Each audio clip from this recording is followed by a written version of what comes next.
Muy buenas noches, amigas y amigos de su programa En Tres Puntos. Hoy tenemos un invitado interesante.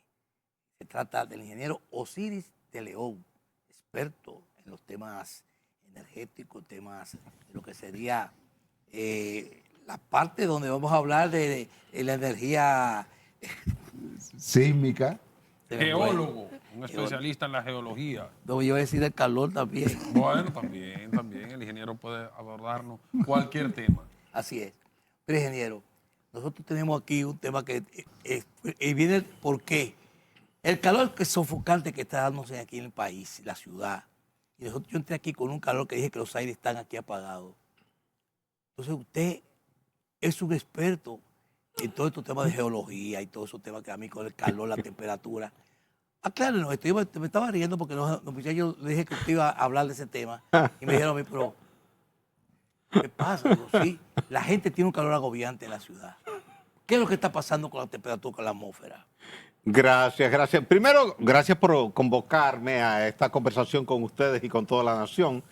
Quiere decir que esta noche no vamos a hablar en 3 puntos, sino en 4 puntos. Así es. Porque vamos a tener 4 puntos de vista aquí y ojalá sean coincidentes los 4 puntos de vista.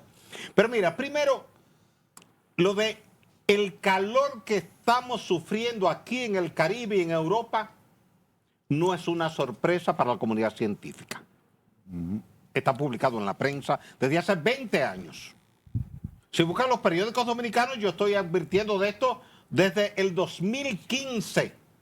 Y he dicho que cada año vamos a tener una temperatura récord que va a superar el récord del año anterior. Cuando tú buscas los datos de las temperaturas del pasado año 2024, te vas a encontrar que está registrado por la OMM, Organización Meteorológica Mundial, como el año más caluroso de toda la historia del planeta Tierra desde que se llevan registros. Pero eso empezó en el 2014, porque el 2014 fue un récord de temperatura. Luego vino el 16 y superó la temperatura del 15 y del 14. Y así hemos ido de año en año. ¿Qué ocurre? El desarrollo industrial tiene sus consecuencias. Si bien es cierto que tú llegas aquí a este canal de televisión más cómodo, más confortable, tú llegas en un vehículo moderno, tu vehículo, el mío, el de todos nosotros, está consumiendo combustibles fósiles. Y aunque tú no lo estás mirando, está emitiendo una alta concentración de dióxido de carbono, CO2. Y esa molécula de CO2 se está acumulando en nuestra atmósfera. Y de una concentración de 280 partes por millón que teníamos en el periodo preindustrial, hemos subido a 430 partes por millón al día de hoy. Por eso hay tanta preocupación en la comunidad científica internacional. De hecho, tenemos un evento ahora en los próximos días en Brasil para tratar el tema. Yo estaré allí representando a República Dominicana. Y ya tuvimos un evento allá hace 20 años en el Instituto de Pesquisas Espaciales de San José dos Campos, abordando el tema, cuando comenzábamos a plantear el reglamento de la contabilidad de las emisiones de CO2 en los países latinoamericanos. Y cuando tú revisas esa curva, la curva va en ascenso. Tú te vas a Italia ahora, te vas a España ahora, te vas a Francia ahora y están viviendo una ola de calor. A mí me sorprendió en Roma hace unos años una ola de calor espantoso el calor, que no me quedó más alternativa que irme al hotel a refugiarme en el acondicionador de aire de la habitación. Y a eso ha tenido que hacer el dominicano ahora. Ese disparo a 4.000 megas de demanda de energía es que todo el mundo está encendiendo su acondicionador de aire. Es correcto. Porque la gente prefiere pagar una facturita más cara al mes y no sufrir un golpe de calor. Es así. Chequea cuánta gente ha muerto por golpe de calor en Europa, en Estados Unidos y en el Caribe en este año. Es mucha. A veces la gente dice, se murió de un infarto. Eso es una estimación de un pariente, un amigo que estaba ahí. pero cuando se le hace una evaluación exhaustiva, se encuentra que fue una ola de calor. Y esa ola de calor le generó un golpe de calor interno que su organismo no resistió y colapsó. Por tanto, lo mejor que uno hace en medio de este calor es estar en un lugar fresco, hidratarse bien y dentro de lo posible, aunque usted gaste un poquito más en agosto y en septiembre, encienda su acondicionador de aire, esté lo más fresco posible porque su salud, su vida, su bienestar Cuesta está por más. encima de cualquier factura de energía eléctrica. Estamos de acuerdo. Yo quería intervenir ahí precisamente esa explicación que estaba buscando para que en este momento que estábamos charlando a su entrada aquí por el calor, la hora de calor, que venimos de un vehículo con calor, teniendo aire acondicionado. Sí. Tenemos cambios de temperatura, entramos a un banco y esta temperatura muy fría porque el banco necesita tener, sin embargo, cuando usted sale a la calle, tiene un choque de calor. Entraste a una panadería. Correctamente. Entonces, lo que yo quería ahora que usted nos explique, ingeniero, es que estamos teniendo temperaturas extremas Así es. por el abuso del hombre por el hombre Así en cuanto a la naturaleza. Y el medio ambiente está complicado. Entonces, explíquenos qué está pasando realmente, porque cuando viene la temperatura fría, es una temperatura muy fría, que también, ahora muy fría, muy calor. ¿Qué está ocurriendo en ese proceso? Exactamente. Mira, esa es una ecuación que a veces tú te encuentras líderes mundiales que cuando viene la ola de frío en diciembre te dicen, ¿y el cambio climático dónde está? Exacto. Los defensores del cambio climático, tú lo has escuchado. Sí. Y estamos hablando del presidente de la Estados primera Unidos. nación, Sí. que lo ha dicho varias veces. Pero cuando lo dice, la NASA de inmediato le responde y le dice, sí, ese es el cambio climático. ¿Sabe qué pasa? Ahora, en este momento, le dicen, todo el vapor que está subiendo del desierto del Sahara está llegando a los niveles medios de la troposfera, está desplazando el aire frío de la troposfera y está bajando como un vórtice polar, baja por el polo norte, atraviesa Canadá, llega a Estados Unidos y te llega como una ola de frío. Pero esa ola de frío no llegó sola, espontáneamente. Llegó empujada por una masa cálida, excesivamente caliente, que subió del desierto del Sahara y lo que actuó fue un principio de la termodinámica. Cuando tu abuela te servía a ti en tu infancia una tacita de café o de té, te decía, tómatelo rápido que se te va a enfriar. Sí. ¿Por qué? Cierto. ¿Por qué se enfría la tacita de café o de té?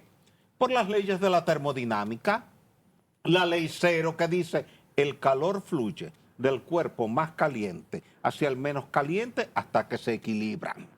Tú puedes traer aquí un jugo frío congelado y lo dejas un rato y va a adquirir la temperatura del ambiente. este estudio. Pero igual tú traes una taza de té hirviendo o de café hirviendo y va a llegar a la misma temperatura. Por tanto, esa taza de café hirviendo que tú pusiste aquí y esa taza o vaso de jugo casi congelado que tú pusiste aquí, lo pones ahí y en media hora las temperaturas son las mismas del medio ambiente.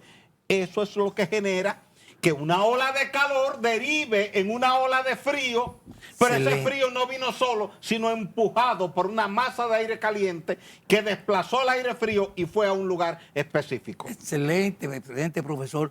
Precisamente por eso, porque la gente está agobiada por el calor, la gente no sabe qué hacer, sobre todo en estos barrios que hay que tener con pena con esta situación, porque sus casas están totalmente muy unidas y la brisa ni circula. ¿Te imaginas un techo de zinc? Mira, con el tiempo vamos a tener que hacer algo que hacen los países desarrollados como Estados Unidos, Canadá, Alemania, Francia, que tienen centros de refugio en horas críticas.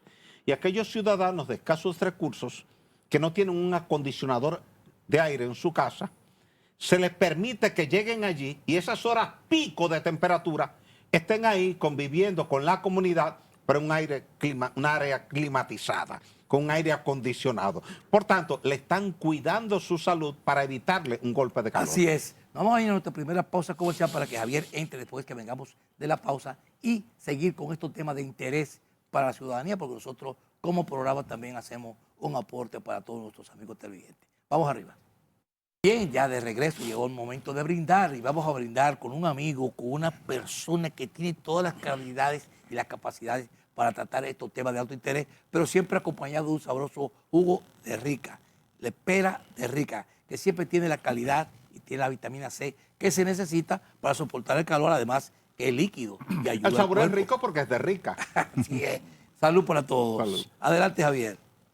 Ingeniero, el cambio climático es un hecho y toda la comunidad científica a nivel global lo reconoce. Así es. ¿Cómo hay todavía a esta altura de juego líderes políticos que no creen en el cambio climático?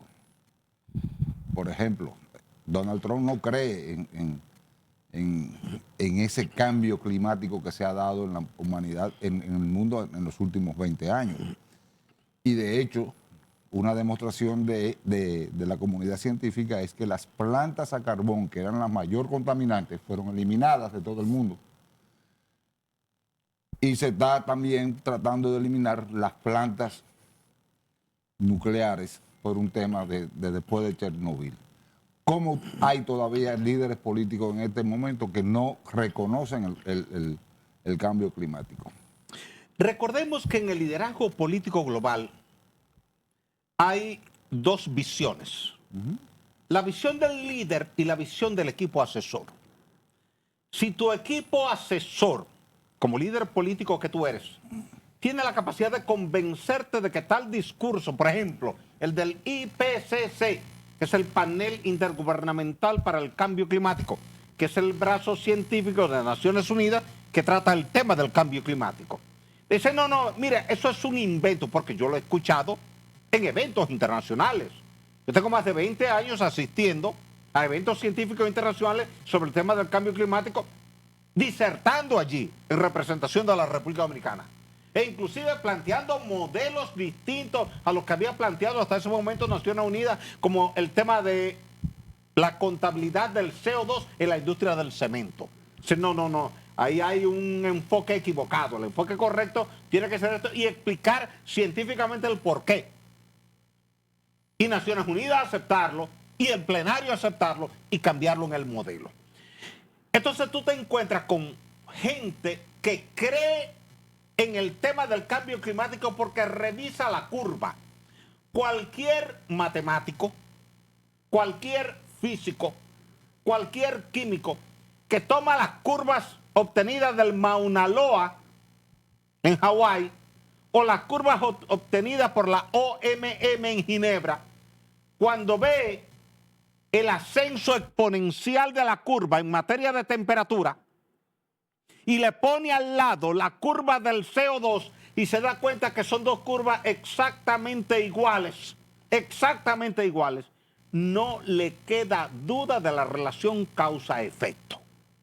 Por tanto, el que es científico y está acostumbrado a colectar data, graficar la data e interpretar la data, lo entiende claramente.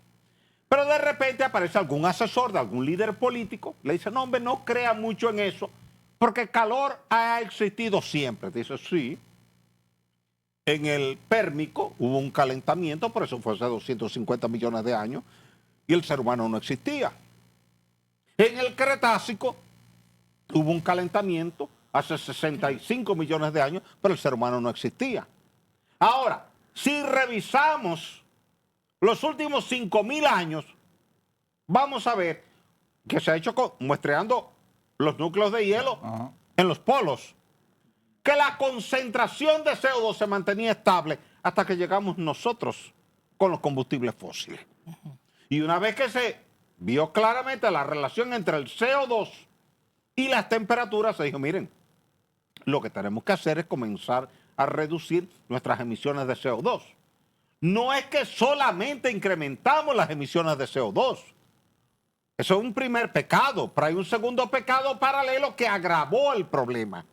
Y es que a nivel global desmontamos el 70% de la cobertura forestal. ¿Sí o no? Sí. Veámoslo en Brasil, en la Es selva correcto. amazónica. ¿Qué ocurre? Que mucha gente no sabe que quien mantenía el equilibrio del CO2 en el planeta Tierra era la vegetación. Cierto. ¿Por qué el árbol le servía a tu abuelo para leña y carbón para la cocción de los alimentos? ¿Por qué tú traes un pedazo de leña como hace un ciudadano de Haití, le pone un fósforo, enciende y puede hervir 3 plátanos? Porque tiene el carbono que absorbió del aire como CO2. Si no, no encendiera. Tú le pones fuego a una piedra y nunca quema. A la arena y nunca quema. A la arcilla y nunca quema. Pero se lo pone a la madera y quema. Cierto. Quiere decir que tiene que poder calorífico por el carbono. Igual que el petróleo. Entonces te dicen hidrocarburo. Átomos de hidrógeno y de carbono. Entonces, ese carbono que el árbol atrapó durante millones de años en el planeta Tierra, nosotros vinimos y creamos un desequilibrio. Porque por donde quiera estábamos talando el bosque. Desmontamos el 70% de la cobertura forestal mundial.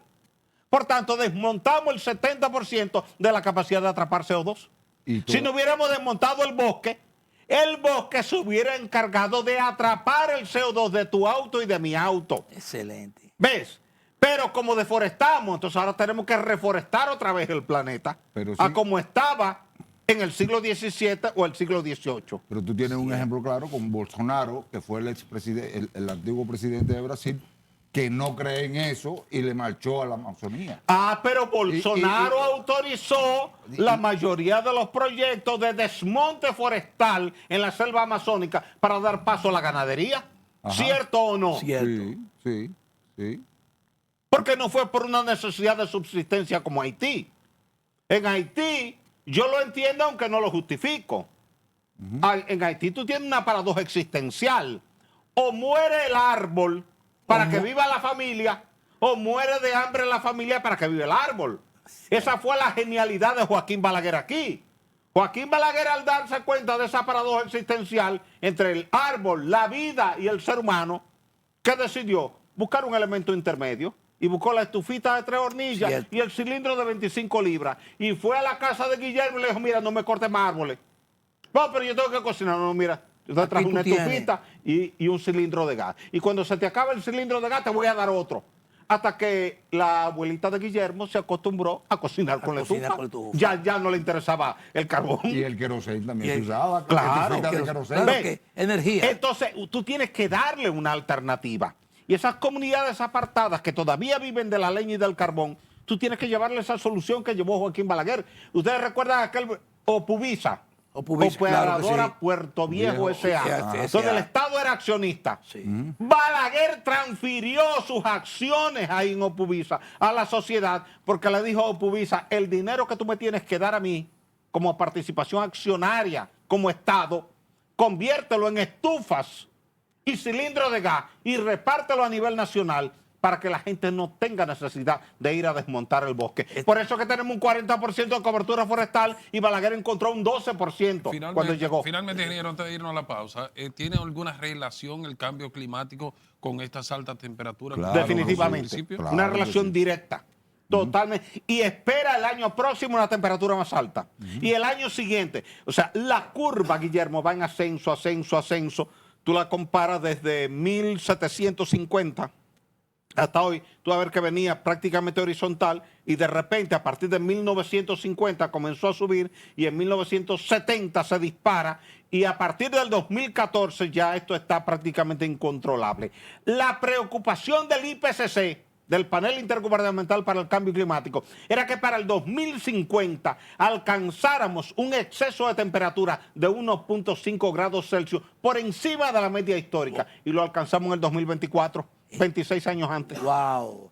Bien, vamos a la pausa para continuar dando estas cátedras que da el ingeniero Osiris de León sobre estos temas que sabemos que hay muchas personas interesadas en escuchar lo que está explicando el ingeniero Osiris de León porque están sufriendo los estragos del calor y sobre todo personas que mueren, como tal lo explicó el ingeniero, por asunto de calor que a veces no se sabe ni de qué falleció por un infarto, pero es producto del calor. Vamos a la pausa y regresamos. Bien, ya de regreso y sobre todo teniendo un banquete en este momento de lo que son, como siempre, el ingeniero Osiris de León, profesor explicativo sobre los temas del medio ambiente, los cambios climáticos Y voy a aprovechar, ingeniero, con una pregunta, que hemos visto el abuso que se está haciendo con la naturaleza, los cambios climáticos que se están produciendo.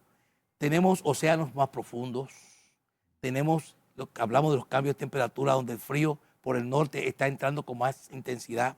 Tenemos desbordamientos de ríos, cauces que nunca, por años, no circulaba el agua, circula y arrasa muchísimas poblaciones. ¿Qué está pasando con esa situación que realmente el mundo está preocupado porque no es global, no es República Dominicana, es global lo que está pasando con los cambios climáticos? Mire, muestra de que tú tienes toda la razón en lo que planteas. Es el caso de la Dana, en octubre del año 2024 en Valencia. Cierto. Valencia nunca se imaginó, ni el gobierno local de Valencia, ni el gobierno nacional de España, pensaron que la situación podía evolucionar como evolucionó. Tanto así que la Agencia Española de Meteorología, la EMET, emitió una alerta a las 8 de la mañana y los organismos de socorro la subestimaron, la guardaron y es a las 8 de la noche, 12 horas después, cuando ya todo está destruido, que se emite la alerta y por eso tú has visto un conflicto que todavía está en los tribunales. Sí. Eso es España. Sí. Pero vámonos a Estados Unidos. Tú viste que en Estados Unidos se habló de la posibilidad de desarticular la FEMA, Sí. que es la Agencia de Administración de Desastres. El desastre. ¿De acuerdo? Sí, claro. Llegó el 4 de julio del año 2025. Te llueve torrencialmente en Caryville, Texas. Y en una hora el río Guadalupe sube 9 metros. Y se lleva todos los campamentos, incluyendo el campamento cristiano que estaba ahí. Cierto. Murieron muchos Mueren 120 personas, incluidos los niños. Los niños. Y quedan 160 desaparecidos. Cuando Donald Trump ve la dimensión del tema, y tú mencionabas el tema de la credibilidad o no de él en el tema del cambio climático, decide ir allá a visitar a Caryville, ve la dimensión de la tragedia y la respuesta válida que le da a la prensa es: esto nadie lo vio venir. Ni siquiera los cerebros más adelantados que tenemos pudieron ver que esto en una hora podía subir a donde subió. Y ahí entendió Que ya no. que el cambio climático es una realidad. Pero ya Obama lo había dicho en New York cuando Sandy impactó a New York. ¿Ustedes recuerdan el caso del impacto del huracán Sandy en New York? Que inundó las estaciones del metro. Los trenes, el metro. Se inundaron. Se inundaron. 15 días fuera de operación, Sí. el tren 1, el tren 2, el tren 3, el tren J, el tren L, el M, todo el downtown Sí, abajo. total. De la 20 hacia el sur, todo estaba inundado. De la calle 20 para abajo, todo estaba inundado. En República Dominicana, el tema del que pasó Los 2 de noviembre. los 2 de noviembre. Los 2 de noviembre. Eso. Pero observa una cosa con ese tema de los 2 de noviembre que tú citas y súmale el caso de Padre Las Casas. Ajá. Cuando te llovió a cántaros en Santo Domingo, que te estaban cayendo 80 milímetros de lluvia por metro cuadrado y por hora, no te estaba lloviendo en Bonao, ni en La Vega, ni en Santiago, ni en Montecristi, ni en Padre Las Casas, ni en Barahona. No era una lluvia regional que cubría Puerto Rico, República Dominicana, Haití, Jamaica. No, es una lluvia puntual como pasó en Texas y como pasó en Valencia. En Valencia no era una lluvia en toda España. No. Era una banda nubosa, cumulonimbus, desarrollada frente a la costa por la alta temperatura del cambio climático. Todo ese vapor de agua se queda ahí porque no hay mucho viento. Y cuando se acumulan tantas micropartículas de vapor de agua, te cayó el diluvio de Noé en un área pequeña. Te cayeron 616 milímetros de lluvia en 3 horas. La lluvia que debió haberte caído en Valencia en año y medio, te cayó en 3 horas. Así Pero son ahora los- en Texas, la lluvia que debió haberte caído en 6 meses, te cayó en 1 hora. Entonces he explicado en muchos programas nacionales e internacionales que el problema no es el cúmulo total de lluvia en el año. Es que la lluvia del año te está cayendo en pocas horas y que tus sistemas de drenaje no están diseñados para desaguar ese volumen de agua. Correcto. Ven, entonces cuando tú coges la lluvia en Santo Domingo, no es que te cayó tantísima lluvia en el año, ni en el semestre, ni en el trimestre. Es que con el hecho de que te cayeran 80 milímetros de lluvia en una hora, ya era más que suficiente para que te colapsara el sistema. Porque ahora con el cambio climático tenemos que ver cuánta lluvia nos cae en una hora. Fue lo que pasó en Texas el 4 de julio. En algunos sitios te cayeron 540 milímetros de lluvia en 4 horas. 4 Ingeniero, horas. Entonces el sistema no pudo manejar eso. No hay manera. No hay manera. Entonces ahora hay que reformular los sistemas en Estados Unidos, en Canadá, en España, aquí, en todas partes. Adelante, El Guillermo. polvo de Sahara. Cuéntenos de los efectos de él y de la relación también con esta situación de calor. Mira, hay varios efectos. El polvo del Sahara siempre ha venido hacia acá, porque el desierto del Sahara es demasiado grande. Tiene 9 millones de kilómetros cuadrados. Entonces, es la mitad de África que tú tienes. Por tanto, ese calor genera vientos convectivos. Siempre que una corriente de aire caliente y una corriente de aire frío choquen, se va a generar convectividad. Aunque sea pequeña, pero hay convectividad. Tú tienes inmediatamente al norte de África el mar Mediterráneo. Pero al mar Mediterráneo le llega viento frío del mar del norte, de la zona de Inglaterra, y entra por ahí por el estrecho de Gibraltar. Por tanto, gira y se encuentra con el aire caliente de toda la parte norte de África, que viene desde Egipto hasta llegar a la zona de Marruecos. ¿Ves? Toda Turquía esa franja. también. Claro. Eso te genera entonces tormentas de polvo. Y ese polvo fino se eleva, y cuando se montan los vientos alisios, viene hacia el Caribe. Llega al Golfo de México, llega a la Florida, llega a la costa este de Estados Unidos. Por eso la flora que tú tienes en toda esta región es la misma flora que tú tienes allá. Bien. ¿Por qué? Porque el polen vino de allá. Lo trajo el polvo del Sahara. Ahora, ¿qué papel juega el polvo del Sahara? Primero, no es que te crea temperaturas más altas, como piensa la gente. Es al revés. Porque muchas partículas dispersas en el aire te bloquean la radiación solar y te crean una especie de nubosidad artificial. Lo que ocurre es que hay un aire caliente que viene con el polvo del Sahara, que es otra cosa distinta. Ahora, esas micropartículas silíceas que están flotando en el aire comienzan a competir con los fenómenos meteorológicos convectivos. ¿Por qué? Porque tú tienes una cantidad de vapor de agua que está en la troposfera, y ahora tú, en vez de tener un solo elemento tratando de captar ese vapor, que es el centro de baja presión, tú tienes dos. El polvo del Sahara, entonces se divide entre dos. El polvo del Sahara te quita la mitad. Si tú no tuvieras todo el polvo del Sahara que has tenido, ya fuéramos quizás por 30 o 35 tormentas y huracanes este año. El oxígeno lo limita porque la persona respira pesado, se cansa más, Sí. porque tiene menos oxígeno en la atmósfera, ¿no? Y las micropartículas de polvo, lo que llamamos el PM2.5, siempre que tú veas que se habla de particulado en el aire, tú vas a ver dos PM. PM10 y PM2.5. PM10 quiere decir micropartículas de 10 micrones. Y PM2.5 micropartículas de 2.5 micrones. El PM10, tus fosas nasales pueden filtrarlo por los vellos que hay en el interior. El PM2.5 no puede filtrarlo.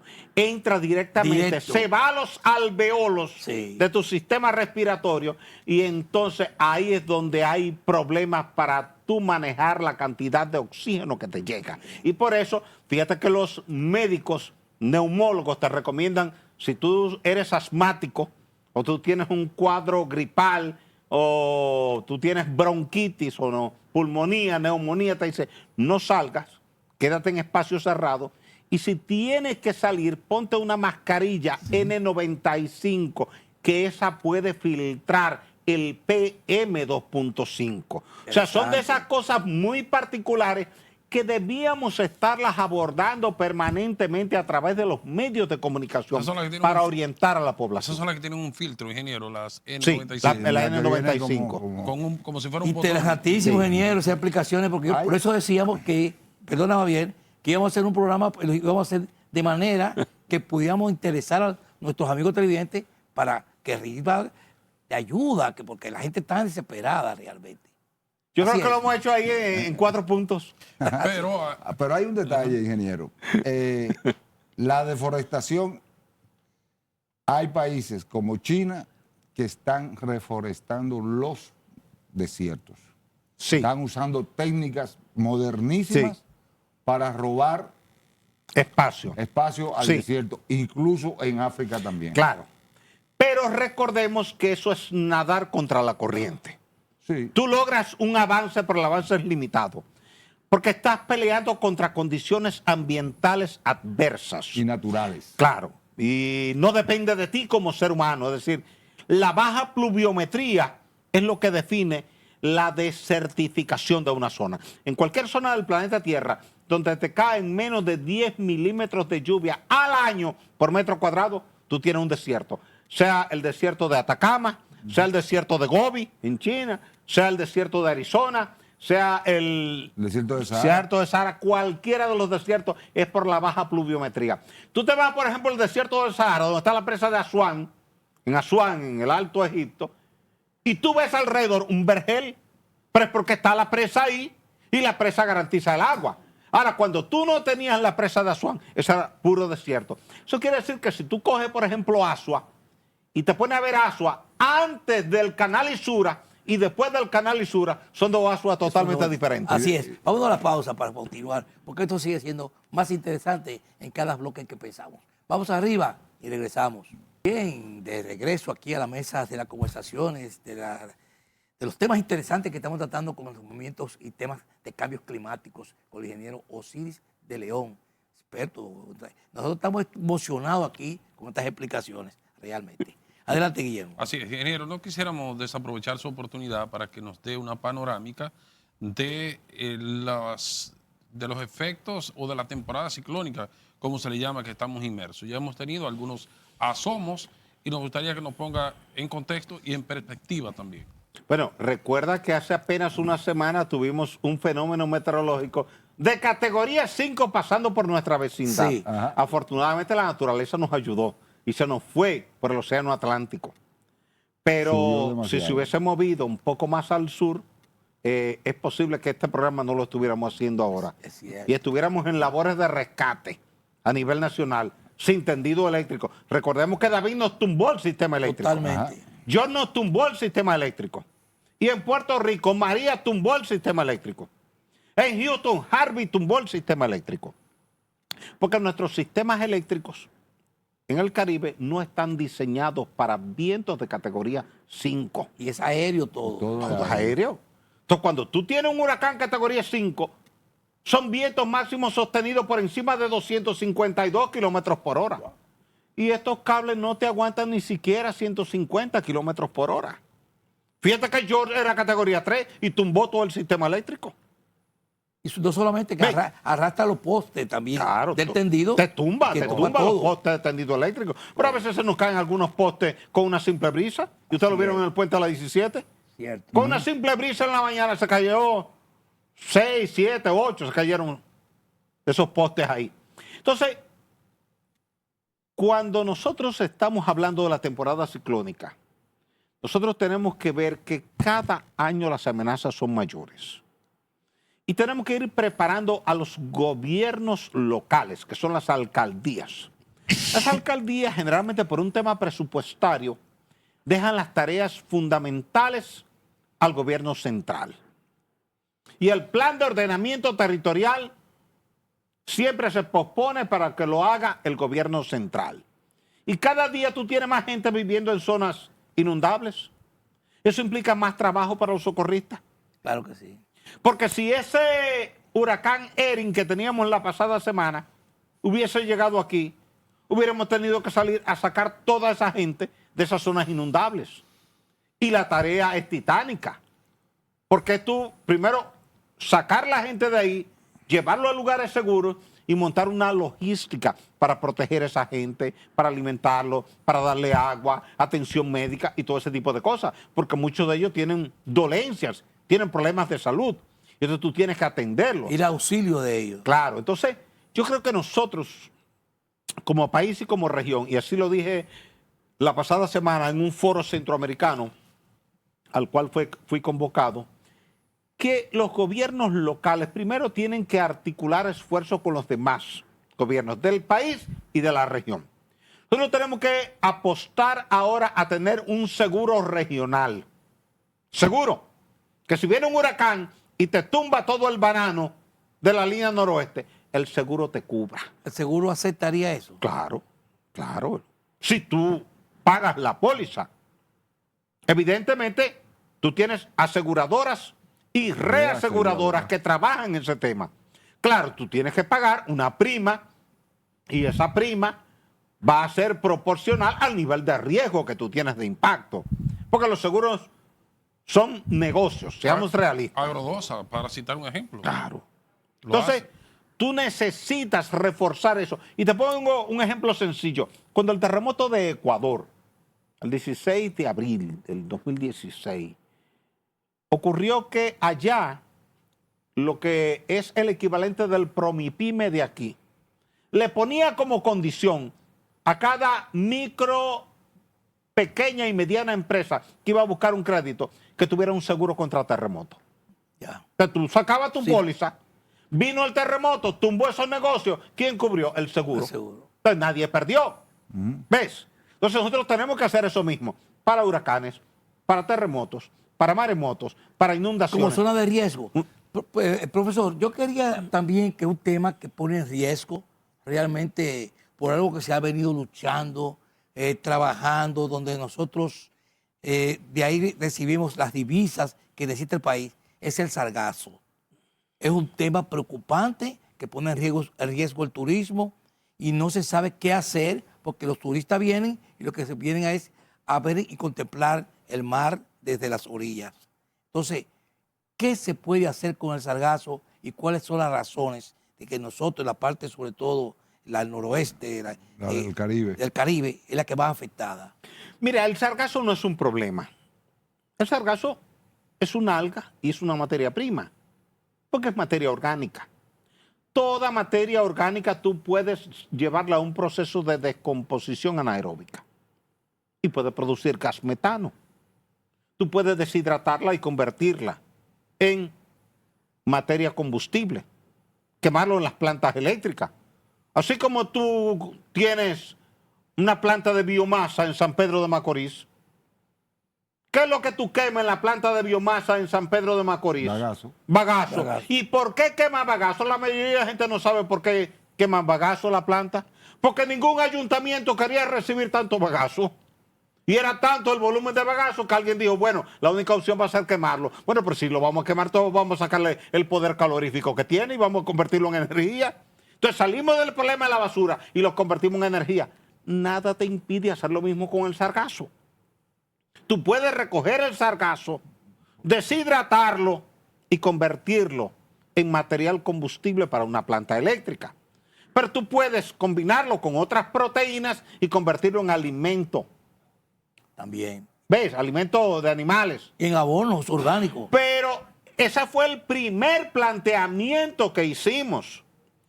Que tomáramos el sargazo, lo convirtiéramos en abono orgánico y que el Ministerio de Agricultura y el Instituto Agrario Dominicano le regalaran eso a los agricultores.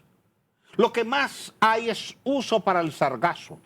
Lo que no hemos hecho es ir a buscar el sargazo. Digamos, para que este jugo esté aquí, alguien tuvo que sembrar la pera, atender la pera, cosechar la pera y luego llevarla al proceso. Si no, no hubiéramos tenido el jugo de pera. Entonces tenemos que hacer lo mismo con el sargazo. Tenemos que ir a recoger el sargazo. No es tan difícil recogerlo con una barcaza recolectora de materia prima. Así como tú tienes barcazas que recogen los plásticos en el mar. Recógelo, llévalo a la costa. Ahí tú tienes un conveyor que lo sube a una volqueta y esa volqueta lo lleva a un centro de acopio. O de a una cercado. estación de transferencia. Pero ya hay Por ejemplos de ingenieros. México lo hace. También. Y en la propia alga marina se hacen estabilizantes, que eso es lo que sirve para hacer productos para la industria. Pero la industria cosmética utiliza el sargazo. Es que nosotros no le hemos dado uso al sargazo y nos conformamos con decir que el sargazo, pues, bueno, yo fui a la zona costera recientemente porque había una actividad del Colegio de Ingenieros, me invitaron a dictar una conferencia y las playas estaban llenas de sargazo. Entonces, ¿qué quiere decir eso? Que tenemos que ponernos de acuerdo, sector público y sector privado. Porque la hotelería ha tenido mucho discurso, pero poca práctica. poco Y hay que, porte. claro, hay que pasar de la prédica a la práctica. Recojamos mire, el sector privado puede perfectamente recoger el sargazo, se lo entrega ya a agricultura, tenga, resuelva, conviértalo en abono, conviértalo en gas, conviértalo en energía y sácale provecho a eso. Perfecto. Ingeniero, muchísimas gracias por su Gracias a participación ustedes. aquí. Sabemos que lo sorprendimos, pero usted siempre ha sido muy amable con nosotros. Muchísimas Gracias, gracias. inmensa. Así es. A ustedes solo nos resta decirles, pásenla bien. Muy buenas noches. Buenas noches. Feliz noche.